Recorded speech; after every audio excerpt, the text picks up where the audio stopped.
ఇప్పుడు ఎలక్షన్లు వస్తాయనగా ఇప్పుడు ఇస్తున్నాం అంటున్నారే వీళ్ళ నాయకులు. వీళ్ళ స్వార్థం కోసం పనిచేసే నాయకులు. మేమేం ఊరికే అనలేదు అవినాష్ రెడ్డి గారు హత్య చేశారు అని. మాకేం కక్ష లేదు ఇంతకు ముందు అవినాష్ రెడ్డి గారు అంటే. అవినాష్ రెడ్డి గారు మా భాస్కర్ రెడ్డి చిన్నాయన కొడుకు, మా తమ్ముడు, ఓట్లేసి గెలిపించండి అని నేను కూడా ప్రచారం చేసి తిరిగిన దాన్ని. వివేకానంద రెడ్డి గారి హత్య జరిగిన రోజున పలానా వాళ్ళు హత్య చేశారు, పలానా వాళ్ళ హస్తం ఉంది అని మాకు తెలియలేదు. కానీ ఈ రోజు 5 సంవత్సరాలు గడిచిపోయింది. ఈ రోజుకి సిబిఐ, మేం కాదు చెప్తున్నది, సిబిఐ తేల్చిన విషయం అవినాష్ రెడ్డి గారు హంతకుడు, హత్య చేయించిన వాళ్ళు అని. అవినాష్ రెడ్డికి, హంతకులకి ఎవరైతే హత్య చేశారో హత్య చేపించిన అవినాష్ గూగుల్ టేక్స్ మ్యాప్స్ లో అన్ని సాక్ష్యాలు ఉన్నాయి. హత్య చేసిన వాళ్ళు, హత్య చేయించిన వాళ్ళు అంతకు ముందు రోజు కలుసుకున్నారు, హత్య జరిగిన రోజు కలుసుకున్నారు అని ఒకే లొకేషన్ లో చూపిస్తున్నాయి. సిబిఐ చెప్తుంది హత్య చేసిన వాళ్ళు, హత్య చేయించిన వాళ్ళు ఫోన్లలో మాట్లాడుకున్నారు, అంతకు ముందు మాట్లాడుకున్నారు, అప్పుడు మాట్లాడుకున్నారు, తర్వాత మాట్లాడుకున్నారు అని సాక్ష్యాలు ఉన్నాయని సిబిఐ చెప్తుంది. సిబిఐ చెప్తుంది హత్య చేసిన వాళ్ళకు, హత్య చేయించిన వాళ్లకు లావాదేవీలు జరిగాయి, అడ్వాన్సులు డబ్బులు కూడా ఇచ్చుకున్నారు, చేతులు మార్పిడి జరిగింది అని. ఇవన్నీ మేము చెప్పటం లేదు, మాకు తెలియదు. హత్య జరిగిన రోజే మాకు ఫలానా వాళ్ళు చేశారు అని తెలుసుంటే ఆ రోజే మేము చెప్పేవాళ్ళం, కానీ మాకు తెలియలేదు. కానీ 5 సంవత్సరాల తర్వాత ఈ రోజు సిబిఐ అన్ని ఆధారాలు బయట పెట్టిన తర్వాత కూడా ఈ రోజు వరకు కూడా అవినాష్ రెడ్డి అనే దుర్మార్గునికి ఈ రోజు వరకు కూడా శిక్ష పడలేదు. కారణం ముఖ్యమంత్రిగా ఉండి జగన్మోహన్ రెడ్డి గారి తన అధికారాన్ని అడ్డువేసి అవినాష్ రెడ్డి ఒక హంతకుడని తెలిసి కూడా సొంత చిన్నాన అంటే నాన్న తర్వాత నానంతటి వాడు, చిన్నప్పుడు ఎత్తుకొని పెంచిన వాడు, సొంత చిన్నానకు హత్యకు కారణమైన వాడని తెలిసి కూడా 5 సంవత్సరాలు వెనకేసుకొచ్చారు, 5 సంవత్సరాలు కాపాడుకుంటూ వచ్చారు. ఇది న్యాయమేనా? ఇది ధర్మమేనా? 5 సంవత్సరాలు ఒక హంతకుని కాపాడటం ఒక ఎత్తు అయితే ఇప్పుడు మళ్ళీ అదే హత్య చేసిన వాళ్ళకు ఎంపీ టికెట్ ఇస్తున్నారు. ఇది న్యాయమేనా? అది అడగడానికే. అందుకే రాజశేఖర రెడ్డి బిడ్డ ఈ రోజు అదే ఎంపీకి పోటీ చేస్తుంది. మీరు సమాధానం చెప్పండి. రాజశేఖర రెడ్డి బిడ్డ చేస్తున్నది తప్ప?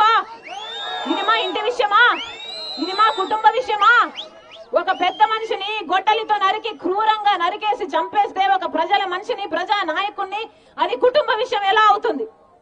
మీ నాయకుడు రాజశేఖర రెడ్డి మీ నాయకుడు, వివేకానంద రెడ్డి గారు మీ నాయకుడు. మీకు సేవ చేస్తే వీళ్లకు ఈర్ష్య పుట్టి వివేకానంద రెడ్డి గారి బ్రతుకున్నంత కాలము వాళ్ళ ఎదుగుదలకు అడ్డొస్తాడని, వాళ్ళ పక్కలో బల్లెమవుతాడని వాళ్ళు కుట్ర పన్ని ఈ రోజు చంపారు అని సిబిఐ చెప్తున్నా కూడా ఈ రోజు వరకు కూడా ఒక్క రోజు కూడా అవినాష్ రెడ్డికి జైలు శిక్ష పడలేదు. కారణం జగన్మోహన్ రెడ్డి గారు అడ్డుపడుతున్నారు కాబట్టి. అందుకే మళ్ళీ ఇలాంటి దుర్మార్గులు, ఇలాంటి హత్య చేసిన వాళ్ళు మళ్ళీ గెలవకూడదు, మళ్ళీ అధికారాన్ని వాళ్ళు కాపాడుకోవడం కోసం వాడుకోకూడదు, మళ్ళీ చట్ట సభలకు ఇలాంటి హంతకులకు వెళ్ళకూడదని ఈ రోజు రాజశేఖర రెడ్డి బిడ్డ ధైర్యం చేసింది. ఈ రోజు రాజశేఖర రెడ్డి బిడ్డ ఎంపీగా నిలబడింది అంటే న్యాయం కోసం నిలబడింది, ధర్మం కోసం నిలబడింది, నిజం గెలవాలని నిలబడింది. మళ్ళీ చెప్తున్నాను, నేను రాజశేఖర రెడ్డి బిడ్డను. ఒకవైపు రాజశేఖర రెడ్డి బిడ్డ ఉంది, ఇంకోవైపు రాజశేఖర రెడ్డి గారి తమ్ముడిని హత్య చేసిన అవినాష్ రెడ్డి గారు ఉన్నారు. మీకు రాజశేఖర రెడ్డి బిడ్డ ఎంపీగా కావాలో లేకపోతే రాజశేఖర రెడ్డి గారి తమ్ముడు వివేకానంద రెడ్డి గారిని హత్య చేసిన అవినాష్ ఎంపీగా కావాలో మీరే నిర్ణేతలు. ఒకవైపు న్యాయం ఉంది, ఇంకోవైపు అధికారం ఉంది, ఒకవైపు ధర్మం ఉంది, ఇంకోవైపు డబ్బు ఉంది. మీరే నిర్ణేతలు. రాజశేఖర రెడ్డి బిడ్డను గెలిపిస్తారో ఓడిస్తారో మీరే నిర్ణేతలు.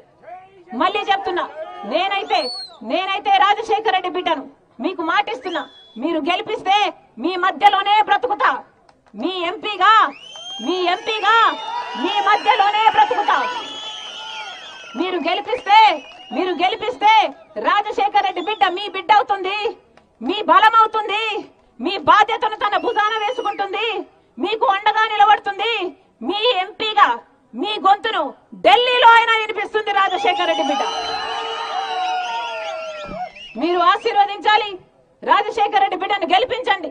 న్యాయాన్ని, నిజాన్ని గెలిపించాలని ప్రతి అన్నను, ప్రతి చెల్లిని, ప్రతి అక్కను, ప్రతి తమ్ముని మీ రాజశేఖర రెడ్డి బిడ్డ శిరస్సు వంచి చేతులు జోడించి మనస్ఫూర్తిగా ప్రార్థిస్తుంది. జోహార్ వైఎస్ఆర్, జోహార్ వైఎస్ఆర్.